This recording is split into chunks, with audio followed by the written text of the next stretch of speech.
everybody. How's it going? Woo! Oh, come on. We know this is going to be the best panel today, right? Jujutsu Kaisen. That's what we're all here for. All right. I'd like you to go ahead and welcome our guests to the stage, Nicolas and Landon. Woo!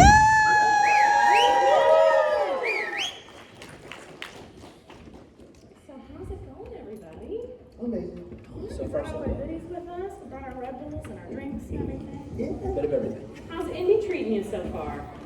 It's been great. This is actually my second time here. I was longing to be back here, actually. That was 2020. I was here for another smaller con that's in the area. I think it's now in Pleasantville, if I'm not mistaken. Crossroads. But I loved it out here. I loved it. And so it's really cool to be, like, this is entirely different. This is a much bigger experience here, for sure. But yeah, it's been awesome. It's been really fun. I was actually here about 2 years ago. Not for this one yet, but for a different one. But I gotta say, yeah, Indianapolis, the people are very nice, and the steaks are phenomenal. Oh my goodness. Steaks are good. Did you go to St. Elmo? Tonight, Oh, you're gonna love that's this. the plan. I went on Thursday. Do you like spice? I do, in fact. You mean the shrimp? The shrimp cocktail. Yeah. You have to have it when you go to St. Elmo. But I must warn you, Yes. it will clear your nostrils and the rest of you, and Oh, your my. brain and your mind and everything else. It's so spicy. That's beautiful, though. But you can get a bottle to go as well if you really like it. It's like eating a golf ball sized wasabi all at once. Oh yeah. That's good, though. That clears up the sinuses. Yeah. Oh, yes. Good for what we do. Good for, yeah, pre-session ritual. You just Oh. a couple of droplets down the nose, you're good to go. Let me grab you a mic. Welcome everybody. While we get that mic started, we're just gonna go down the line. If you would please, your character, your name, and your favorite movie you've watched recently. Ooh. My name's Nicolas, Roye, Toji Fushiguro, JJK, also Junpei from season 1. And a lot of people don't know that. But yeah, I started out in season 1. I thought I was done. I thought it was over with. And then I got brought back as Toji, which was a surprise to me. It was amazing. Favorite movie I watched recently? St. Elmo's Fire, actually. It's one of my favorite movies of probably like the 80s. And I watch it a lot. So you guys haven't seen it, St. Elmo's Fire. Has nothing to do with your restaurant, unfortunately. I wanted it so bad to be affiliated For with that the matter. Great theme song, too. I wish I had the whole thing committed to memory. I don't. For me, let's see. My name is Landon McDonald. I play Noritoshi Kamo and Esso in JJK. Noritoshi's the guy with the bow and arrow and the blood manipulation powers. And Esso is the big Chippendale dancer they fight at the end of season 1. He has an 8-pack, purple eyes, and a mohawk. You can't miss him. He's also about 8.5 feet tall. And sadly, though, he was censored in the anime. If you've read the manga, you know that he's rocking a thong. Yes. The anime substitutes a nice tight pair of leather pants. But, you know, beggars can't be choosers. And your most recent movie you've Most watched? recent movie? Bring Her Back. You're asking the right guy. Tell them how many movies you see a month. I see way too many. I see an ungodly amount of movies every year. But the best new one I've seen recently, though, was, Bring Her Back. Sally Hawkins from Shape of Water, the Paddington movies. She's cast gloriously against type. She's fantastic. It's a really a beautifully messed up horror film. Welcome. Thanks for joining us. Thanks for having me. Your turn. Hi, I'm Reba Buhr, and I play Riko Amanai in JJK. If you've seen the beginning of season 2, that's where she shows up. And thanks to Nicolas's character, that's where she leaves. And the most recent movie you've watched? You know, I watch so few movies right now because I'm raising a baby. Me too. But I get watched Companion on the airplane to get out here, and that's a fun indie thriller. Yeah. Yeah. it. Sweet. Well, we want this panel to be kind of conversational, collaborative. We're here for the fans. We're here for you. So I'm going to go ahead and open it up to questions right here in the front. Oh, sorry. Figured you'd want me to take that off. So what's the most emotional scene you've recorded in Jujutsu Kaisen so far? Emotional scene. Ooh, good question. Now, it could be emotional for the medium, the content. Could be emotional for you. Toji's not a super emotional character, as we all know. But for sure, Junpei had a lot of those moments. That was a really, really tragic story with Junpei. And I mean, for me, like, his mother, getting murdered the way she did was awful. Mahito is just a bastard, you know. But Adam agrees with also you. the fact that, you know, Mahito made my best friend kill me, essentially. We were like besties. I don't know if you guys remember, we were like hanging out, playing video games together. I thought I was going to be part of Jujutsu High. It was all, you know, it was all set in place. He was in the intro. I was gonna say you're in the opening song. Yeah, he was in the, and you know, and honestly, I didn't know anything ahead. As I was recording Junpei, the director didn't know, I believe, either. A lot of these directors are hired guns. They don't know much. They don't read the manga. They don't know ahead many times. So I didn't know what was to come. And when I found out that he was going to go out that way, that was pretty bad. I was like, it was emotionally for me as a person too. So I was like, I'm off the show. I thought I was going to be part of Jujutsu High. What trickery! Yeah. Who the hell wrote this? George R.R. Martin? Totally. I will say, yeah, for Noritoshi, it was probably when we were learning about his backstory, where he is essentially, he has a chip in his shoulder because he's the head of the Kamo clan, but he only has that position because he manifested the powers. He's actually, he's a bastard, he's illegitimate. He was born out of wedlock. And he knows that, so he knows that he's only hanging by a thread, you know, to his position of power and authority. And he wants to become stronger, you know, and to master his sorcery because he wants to help his mom, frankly, who was a concubine. You know, most of the Kamo clan despises her. They want nothing to do with her. And so there was a really affecting flashback where I had to play Kamo kind of talking about that backstory, but it was extra challenging because I had to do it. I was playing him at 3 different ages. So it was Kamo as a child asking why his mother is so despised. It was him in his early teens, you know, vowing to get stronger. And then finally, you know, you get to where he is now, where he's tried to do everything the right way. He's really tried to cross all the I's and dot all the T's and, you know, to live a life, you know, worthy of his station. But he's realizing it may not be enough to keep that position of power. And so that was definitely a challenge to play. Although my favorite stuff for him, though, is still coming up. No spoilers. But the Culling Game arc will be very fun. Well, not fun for him, but fun for me. And then for Esso, I'd say it's fun because when he first shows up, you know, he's this big, boisterous, mustache-twirling villain. But then towards the end of it, though, you really kind of feel sorry for him. He just wants to help his brothers. He lives for his brothers. And, you know, ultimately, spoilers for season 1, but he dies for his brothers. And that turn was very... that was really rewarding, frankly, to tackle, where he goes from, kind of a cackling caricature to a kind of a beautiful, damaged soul that you see kind of wink out of existence. And that was, you know, definitely challenging to play, but rewarding, too, very much so.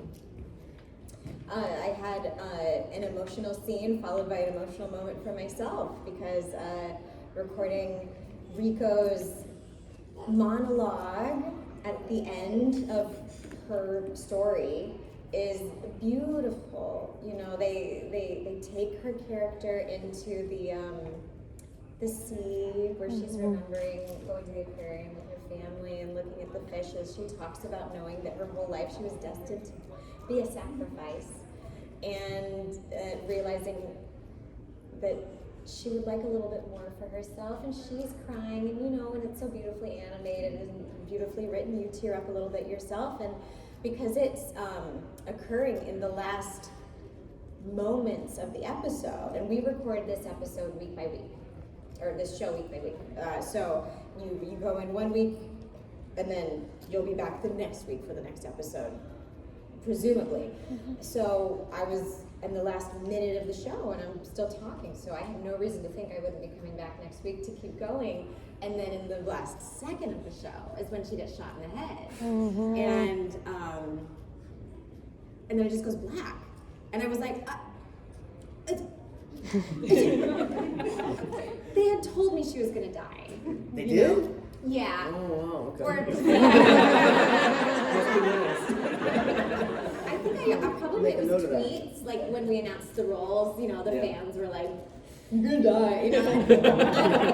I truly don't mind the spoilers because it's helpful for me as an actor to know what's coming so I can play it, you know.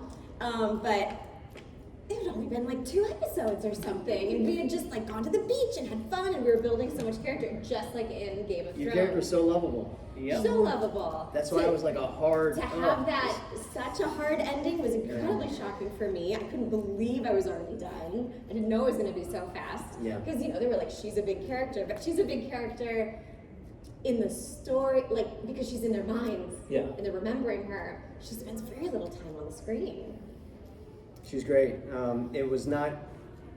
It was not easy to do, and I mean, you and I were talking about we finally just met. You know, This is our first time meeting in all this person. time. It's like, oh We got, and I don't know if any of you guys were on Twitter at the time when these characters were being released, but Crunchyroll kind of made this announcement of us both at the same time, which was really nice. That doesn't always happen that way, and so they announced welcome, Reba, Buhr, and Nicolas, Roye to the cast of Jujutsu Kaisen, and I was like, awesome, we're in. I didn't know Toji's story, so I didn't know that you nor me were leaving the show anytime soon. I was just glad to be on it again, I was so excited and honored because I knew what an important show it is to so many people. So to get to be a part of something that means lots of people, like that's exciting for me. Yeah. And it was just an offer. It wasn't something I had to seek. I had auditioned for JJK in the past, but the casting director thought of me for Rico and just said, "I think you're right for this. Let's just do it." Same. Yeah. Came out of Same nowhere. here, actually. I did not audition for either of my Came out of characters. nowhere. Yeah. And then, when the Star Plasma Vessel put me up to, I mean, I didn't want to have to do that. Oh, that's so sweet. I was shocked, honestly, when that scene came up. I was like, never would it have occurred to me that I was going to have to shoot Rico. And when it happened, it was like, even in the moment on that day, I was just like, this is not good. This is not good. Rico's not going to like this at all. You're in trouble. I didn't like that. Thank you. Who's got our next question right here? You don't know, doesn't have to necessarily be your characters. What's been your favorite scene so far in Jujutsu Kaisen? Like it is like maybe like a favorite like funny scene from it. Favorite scenes? Favorite funny scene. I'm a sucker for a good baseball episode. JJK is a humdinger. Very good. I've done so many baseball episodes in my career. Isn't that funny? It's funny how it And this pops one up. has a beach episode. That's right. All the anime tropes. Out in force. Probably my favorite scene. I mean, funny. Toji did have a few little funny moments in there when he's like, "Is he high?" or whatever. That was pretty funny. It was just random. It was like so out of place and weird. I was like, "Wow, that was kind of." You guys gave him a funny bit. That's cool. But my favorite scene was, especially as I was recording Toji, was just like looking forward to like when he was finally going to be face to face with Megami. Like what was going to happen, what was going to be said, how deep the conversation was going to be, or lack thereof, depth, and. I must say, upon reading it on that day, I felt like it should have probably been a little more than what was said. But then when I watched it, I disagreed. I thought it was actually really perfectly done for Toji's personality. And it was just so short and sweet and like kind of, when the musical score was in there and it was just a whole complete package, I thought it played really well, that scene, and kind of left you, I don't know, there's like, that little 10% of dad came out. Like the real father came out about 10% right there, I'm a choir kid. Like that's the purest form of me. So there's a scene in the beginning where Geto, which one's Keiji? That's Gojo. Gojo goes to her school and like crashes her choir rehearsal, and all the girls are like fawning over him, and she's so embarrassed. She's like, "Oh my god, you guys, he's like grown up. So like, stop it. This is so gross." I thought it was a really funny scene. It's funny, we were talking about cons, being the way we sometimes meet each other, our peers. KG and I have done like 25, maybe 30 shows together at this point. We only met about 2 years ago. Yeah. At Salt Lake City, of all places. Yeah. Same. I had met Toji. We did Bungo Stray Dogs together a long time ago. I want to say 2016 or something. We just met last year. Yeah. The first time. Yeah. For those of you guys who don't know, we work solo in these anime sessions. So you're alone with a director and engineer. But yeah, a lot of us haven't met each other. No. The first time you and I met, I think, was that New Zealand? or Oh my God, it might might have be New been. Zealand. Yeah, Ron Puckenchuya walking around Hobbiton. Yeah. Are there anybody or any of these people at these conventions you've attended that you've gotten starstruck seeing? Oh my god, for meeting? yes, are you kidding? Earlier today, I got to meet a Bond girl. Yeah, a Bond villain actually. Yeah. Oh yes. Oh yeah. Famke Jensen. Yeah. Phenomenal. Oh, and there's so many people that I could easily see at a convention that I would be super excited. I got to meet Kari Wahlgren, or Oh, Tara, yeah. Tara Strong, or Kari's great. I've Kari's great. I mean, I've run into Kari like before, but I don't know if I've like met her. Yeah. Rob Paulson is here. He's one of my heroes. Yeah. And this is not voice acting or anime related, but I was really excited to meet Rachel Bilson once in a con. She's all that. Josie and the Pussycats. Oh my gosh. I was born in '87, so that's like peak for me. Yeah. I got to meet Sean Astin recently, and he's like, "Do you see this face? In 30 years, that's you." Okay, I keep my hair. That's good. Okay. Totally. I got to. Have any of you guys seen Terminator? Yeah. The Terminator Yes. series. Linda Hamilton, the original lead Sarah Connor. It was in a number of them. I was at a convention with her. It's one of my favorite franchises, by the way. I was at a convention with her in Salt Lake City, and when I knew she was going to be there, and our green room, the room that we hang out in and have lunch, it had an escalator going up and down that would take you down to like another level of our like hangout area. Anyways, when I first laid eyes on her, I knew she was going to be there, and then I'm in the green room and I'm like, oh, is Linda around here? And I'm coming up the escalator and she's going down, and I see her. I was like, Linda, oh my God. And she flips around and like almost loses her balance on the escalator. I was like, whoa, oh my God, you almost killed me. I was like, oh my God, I'm so sorry. And then I had to like flip around and go back down. I apologize, I'm so sorry. I literally she almost tumbled down the escalator. And so I thought like, oh, I ruined it. Skynet would have been thrilled. Yeah, right? Who else has a question they'd like to ask? Yes. Doji. Yeah. So, are there? Was it jarring at all to have to play such a different type of character in JJK, switching from Junpei to Toji? No, I mean, so much time had passed. Yeah. Really, and it's not like, I mean, you do every now and then in certain projects have to bounce from one character to the other. Like I'm on a cartoon called Spidey and His Amazing Friends, and sometimes I'm doing like 5 characters in one day. My brother watches it. But no, it was a totally different time, and I settled into Toji pretty quick, and it was actually a breath of fresh air for me because for a long time in my career I was never looked at in that light to voice something like as a that. villain or? Yeah, as a villain, as a stoic, dark character. Okay. I was always like the Shisui of Naruto, the good guy that like gets killed, or the Mikey of Digimon Fusion, the lead kid who's adventuring around, or I was always kind of like the happy protagonist, the good guy or whatever. And like here later in my career, I started like professionally really going 100% voice acting in 2008. So it took about 14 years for me to get like my first villain, and that was Kiseki in Tokyo Revengers actually. And I was like surprised because that was an offer, and I was like, did they know they're offering me this villain? That's weird. I'm like, I don't get offered villains. That's weird. And then from there, Toji kind of followed, and for me, yeah, like I said, I was never really looked at in that light to voice these kinds of characters, but it was a nice transition. I look forward to doing more villains. Yeah, I'm just starting to be in that place too. I'm so little. But when I was younger, how could I be anything but, all I want is to play villains, They're so meaty, and I'm finally, Rico is not an example of that, but the chance to play a villain is just juicy and wonderful, especially if you're like a nice person in real life, I guess, because it's a departure, which is, it's fun to do. I mainly play heavies, actually. Yes. Since the beginning of my career, I've been mostly playing bad guys. So that's what was really fun about Kaiju number 8, frankly, was getting to cut loose as the vice captain, because for once, I was doing the decapitating. I was not being decapitated. For a while, I was like the Sean Bean of anime. You weren't a real anime protag or a shonen protag unless you had cut off the head of one of my characters.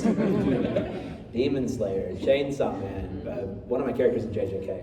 It's just, that's kind of, it's been my niche. But now, what's nice though, because now I feel like I have 2 niches. I have the The bad guys and the best boys. Those are two good niches to have, for sure. Yeah, right. Absolutely. But it is fun, though, yeah, the things you sometimes get saddled with, like, what was it, Tokyo Revengers? It wasn't Mucho, it was, Hawkeye, actually, who I play. That was interesting because they didn't know how important he was going to be, so I was just handed him in a session. And then later on, they're like, oh no, he's important, you actually have to audition. We want to make sure this is a good fit. Because at first he was like part of Walla, essentially, which is like, you know, a featured extra, essentially. So that was an interesting journey with that character. But then he ended up being an important part of season 2. And that was challenging. We got beaten up in a church for like 3 episodes straight. Yeah, oh boy. Ray Chase can be a great brother in JJK. Not such a great brother in Tokyo Revengers. Who else has a question they'd like to ask? Yes. Is there a show that y'all have done that is not quite as popular than wish was more popular? Oh, so many. Sometimes, yes. Dorohedoro is so good, you guys. It's on Netflix. It's so easy to watch. There's a new season coming though, right? Maybe. Maybe. I thought I heard that somewhere. Don't quote me. She can't remember if she's in it. I'm not in it, so if I know, then it's probably hopefully not. Yes.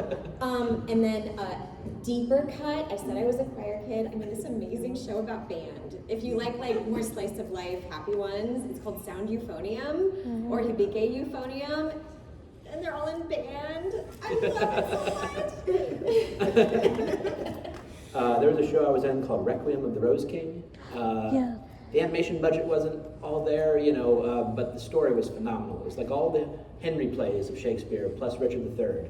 And it was a BL, it was an epic romance between Richard III and Henry VI, and I was Henry VI. And so that was really cool. I'd love to see that remade someday with like a Full Metal Alchemist Brotherhood type thing, where it's like, oh, we're gonna do it with a budget this time and actually tell the full story. That'd be amazing. But what we have though, I think is phenomenal. Then there's a show that I did called My Love Story with Yamada-kun at level 999. Yes. I play Eita, and he's one of my favorite characters, and I really hope that we get to have a season 2 someday. He's a lot of fun, a little bunny boy. I love bunnies. Me too.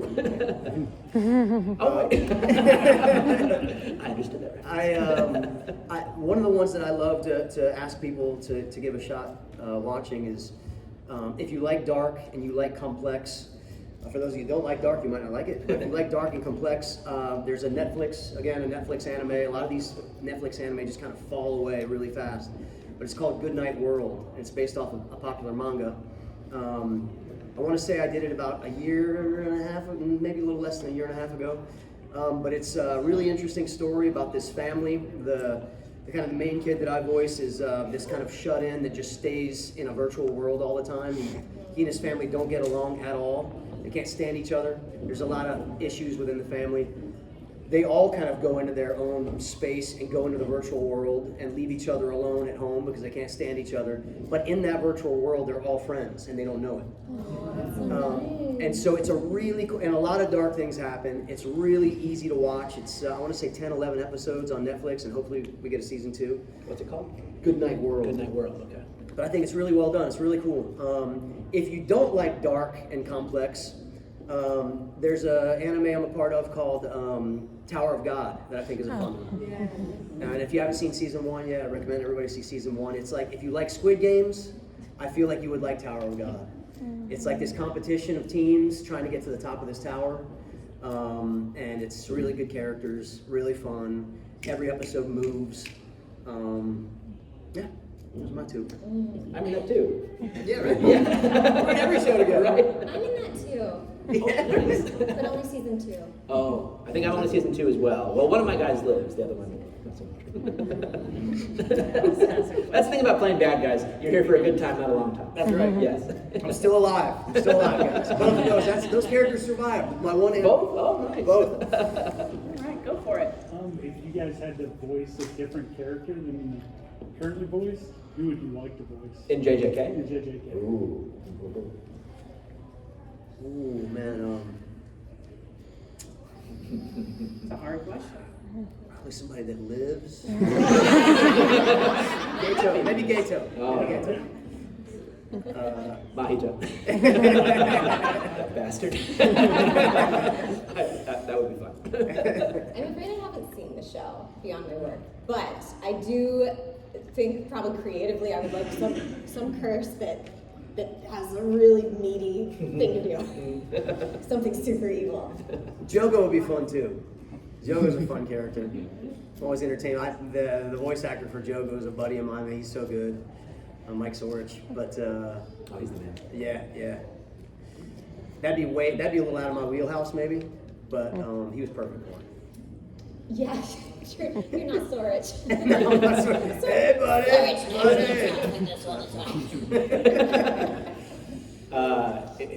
Sessions with him are fun because he worked on Power Rangers back in the day, and he has a lot of wonderful stories about those days. Lots of anecdotes. The Saban days. The Saban days, yeah. Anybody else got a good one? It's right here. Who's got a hot one? So for any show, any anime, what was your most desired role? Most desired role. Vice Captain Hoshina from Kaiju number 8. Yeah, I read that book. I read the manga way back in the day, and I was like, yeah, if I got to play anybody in this whole damn thing, it would be him. I really hope it works out. And thankfully it did. Yay. Yeah. Usually if we're lucky, we get to touch our favorite franchises, but usually it's not as our favorite characters in those franchises. But every once in a while, it has happened to me twice. Hoshina and Rohan in JoJo's Bizarre Adventure. Wow. Yeah, so those are very special moments. They don't happen very often. I remember at the time I was in serious consideration for Tuxedo Mask, and what's really awful is that I didn't even know the show, right? I didn't grow up watching anime, and when I first got cast in anime, I'd actually never really watched any anime. It wasn't until I got cast in Sailor Moon that I started paying attention. I had to go do my homework, so that just came randomly. I was working on a Nickelodeon cartoon, and the studio I was at happened to be recording Sailor Moon. And so the main man there approached me and just asked, he saw that I could do young voices very well and asked if I would want to voice Sailor Moon's younger brother. And I said, yeah, sounds good. And then it's a blur now because we're talking about 2012, 2011, somewhere around there. But either just before that happened or right after that, I was approached to do a read for Tuxedo Mask with the main man in the studio, and wanted to kind of send it in and see if I could get approved or something like that, and I ended up getting Tuxedo Mask. Then I went and found out, like, whoa, Tuxedo Mask is like the man. That's like the role. That's like one of the awesome roles in Sailor Moon. So I was like, damn it, I wanted to be Tuxedo Mask. That's the only one I can think of right off the bat. Yeah, that's my answer. So I'm very fortunate to play Len in Sword Art Online Alternative Gun Online, which is a mouthful, but it is the lead character of this show that is part of the Sword Art Online world, but it's a completely different story, kind of like the Rogue One, I say, of Sword Art Online, if you don't like. I like it better. Oh, thank you. They're quite different, so they're kind of comparing apples to oranges in a way. But it was a very long road to get that role, and I had read for several kind of lead girls in other SAO movies and shows and properties leading up to that, and had been called back and gotten very close, but it was never me. And Aniplex is an amazing company, and they produce Demon Slayer, SAO, some of my favorite anime. And they put a lot of heart into their dubs, which is really nice. And then this role came along that was huger than anything I'd ever read for before. And it asked you to do, something kind of difficult, which is to be a completely different person in real life than you are inside the game. So 2 totally different voices, which I'm, don't mind bragging on myself as a special skill of mine. I have a very good, very high voice, but also a low voice. And I got the part, and it was awesome because it was like, oh wait, I was supposed to not get those other ones, because if I had, I could never have played this part, because you can only be one thing in SAO.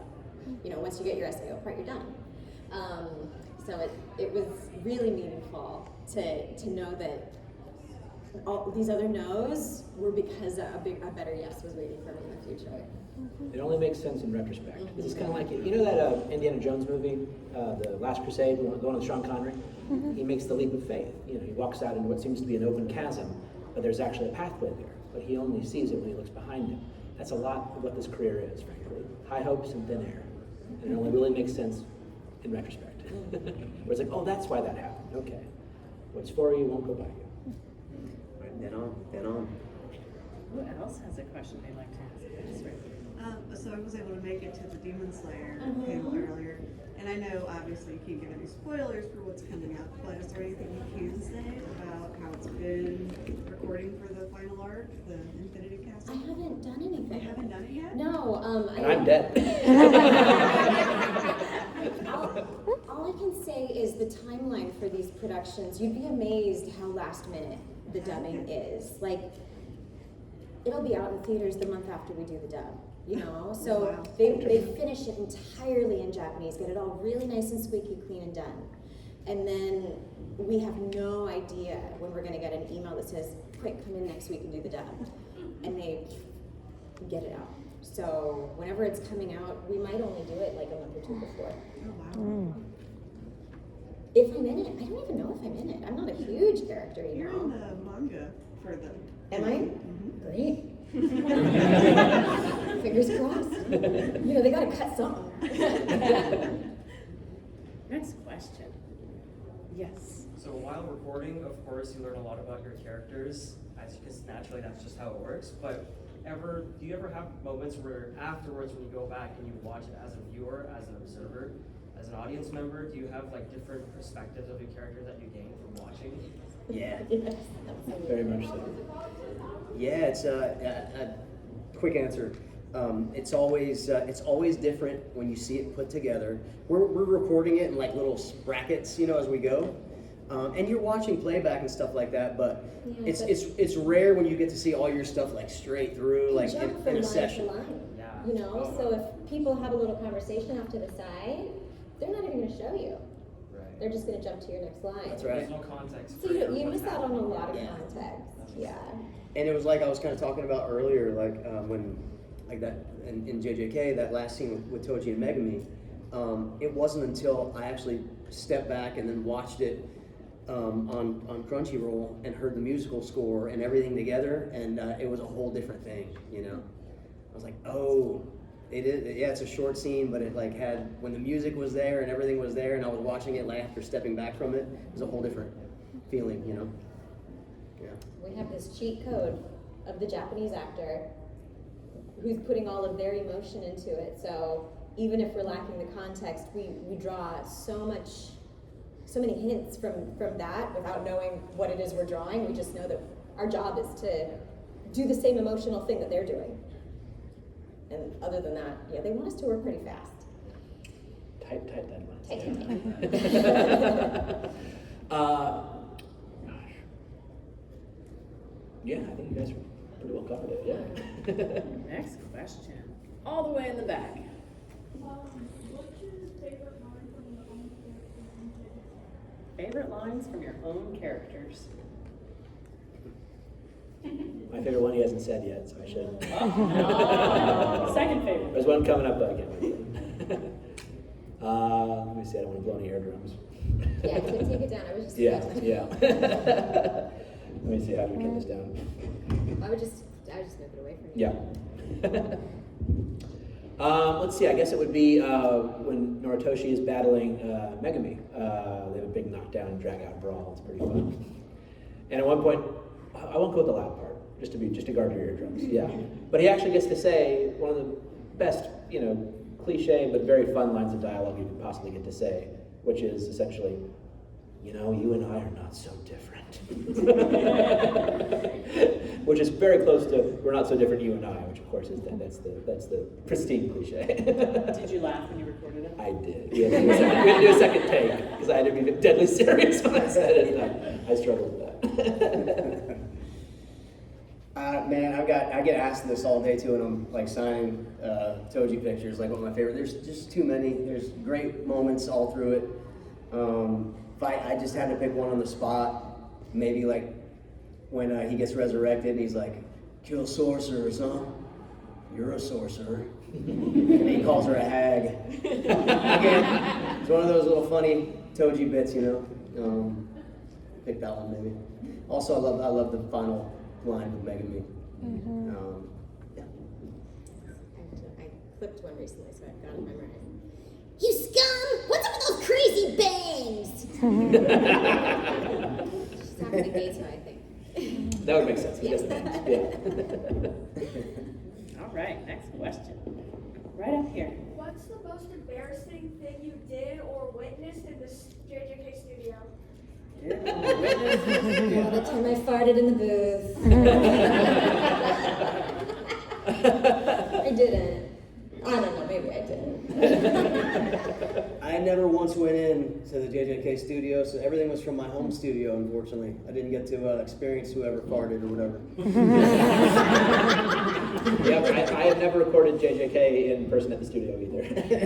That's so funny because I did. Oh. And we started at the same time. Yeah. Well, at least for your second role. Yeah, I've done everything, pretty much everything that I've done with Studiopolis for the last like 5 years. I do from home. Because I choose to go in person. They Yeah, I give live a you little options. outside. I live a little too far away now. I see. I'm about an hour outside of Burbank now, so Okay. like 60 miles. Santa Clarita. Ontario. Oh, even worse. Yeah. And I live in DFW, which is a little further than that. So. Yes, a little further. Yeah. So Dallas I further. go in. Yes. And I fart.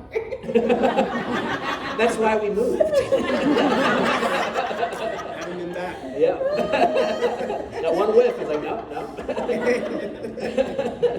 Time to build a home studio. I will say that what I do remember from my time at Studiopolis recording there in person, it's very funny. They have notepads, old-fashioned notepads there, and sometimes the actors leave very funny messages on those notepads. Yeah. We're so starved for each other. We miss We each are. other so much that all we can do is leave each other notes. Yeah. Reba was here. Hi. Someone just put pooper scooper once. I think that's Katie. I'm like, what's the context for pooper scooper? Is that it, guys? Next question. Oh, yes, Oh, okay. right here. Any character you play, what has your favorite character design? Favorite character design. Probably Rampo for me. I love his outfit. It's equal parts Sherlock Holmes and like the cast of Newsies. And the leggings, which shouldn't work, but they do. And the tie, that I'm pretty sure he can't tie himself. I'm pretty sure Fukuzawa does that for him every morning. Even better though when he accessorizes with Carl, with Poe's pet raccoon. It ties the whole outfit together. And even outside of anime or just within anime? Yeah. Probably this character Octane that I voice in Apex Legends. He's a really cool looking character. Matter of fact, on day one when I got hired, I'd never seen an image. Usually, many times we'll get an image of the character when you're auditioning for it, right? And you can use that to kind of maybe base a little bit of your performance. What you look at the image, be like, I feel like this guy might sound like this, or whatever. But I hadn't seen him, and so when I stepped in the studio and I saw, he has this mask on and he's got like metal legs and like some kind of helmet-looking thing, and I just remember going in there and saying, like, is this dude a cyborg or something? What is he? And they're like, no, he's a human. He just wears a mask, and he blew his legs off on accident and all these things. And I just remember thinking he was like a really cool, probably one of the coolest-looking characters that I've ever been able to voice. One of those ones that you like want the toy. So yeah, that'd be my pick. Toji looks pretty badass too, though. He does. He's got big muscles and I like them. Yes.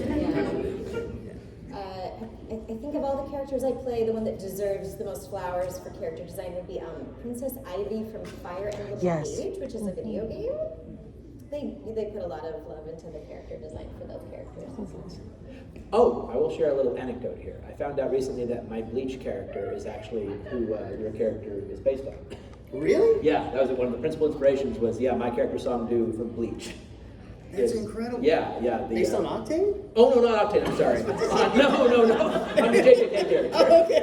Yes, they have a similar design, complete with the scar over the mouth. Yeah. Oh, right on. Yeah. Not Octane. Yeah. See that? A little different, yeah. Took inspiration from the blown off legs. That's great. Yes. We'll go this way first, and we'll come to you for the last question, okay? Please, go ahead. Do you think you're the completely underrated character in JJK? Underrated character. Underrated. JJK. Noritoshi Kamo. And not only because there are two of them, that's confusing. It'd be like if in Harry Potter there were two Tom Riddles, and one was just a very chill Hufflepuff.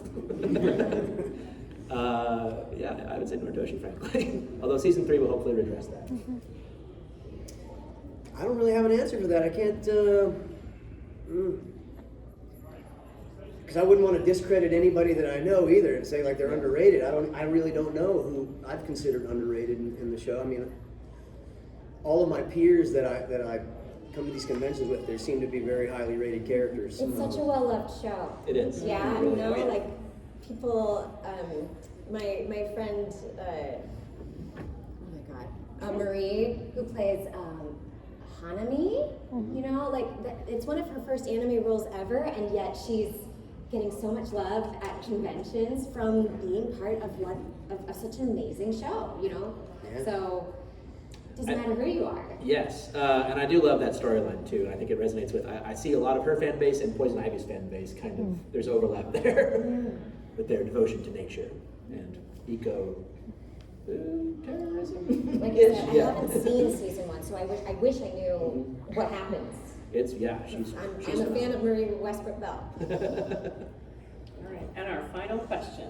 Are there any mangas that you wish were anime, or like older animes that you wish were done? This would be the man for that question. Well, in keeping with, I mentioned the Shakespeare stuff that I've been a part of. I actually would love it if Othello would become an anime. That'd be amazing. I just saw that on stage again recently for the first time in a while. That would be really cool. They used to do like literary adaptations, quite a few. They did Count of Monte Cristo back in the early 2000s. I think it'd be fun to do something like that. In terms of what's coming up, I think Witch Hat is already getting an anime, I think, right? I believe that's true. But I love that manga and I can't wait to see it adapted.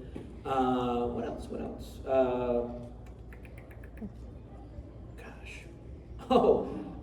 I wish they would make more Baccano. Do you guys remember Baccano? Yes. It's from the same folks who make, what's it called? Dun dun dun dun dun da da da. That one. Yeah, that show. Same makers. Yes. That's Phenomena. Yeah, but da da da is a good show. Baccano is a great show, and there were only 16 episodes produced. I wish they would finish that story. Also got a great dub. Maybe my favorite Texas dub. I kind of have a pseudo answer for you on that. Actually, I am stoked that they made, I was saying earlier, one of my favorite franchises, the Terminator franchise. If you guys haven't seen the anime. So good. Right? I was blessed enough to get a really nice part in the Terminator anime. It's on Netflix. Terminator Zero, it's called. I think it's really well done. It's such a fun show to watch. Super tense. I love the way that they handled the Terminator role, and that there's some celebrities that are actually in the anime. Rose McGowan's Rosario Dawson's in it. Timothy Oliphant's in it, and a handful of others. There weren't a whole lot of roles for non-celebrities, but I managed to snag one of them. It was a blessing. But it's really well done. If you haven't seen it yet, check that out on Netflix as well. Yeah. Thank you so much. One more question over there. That's my kid.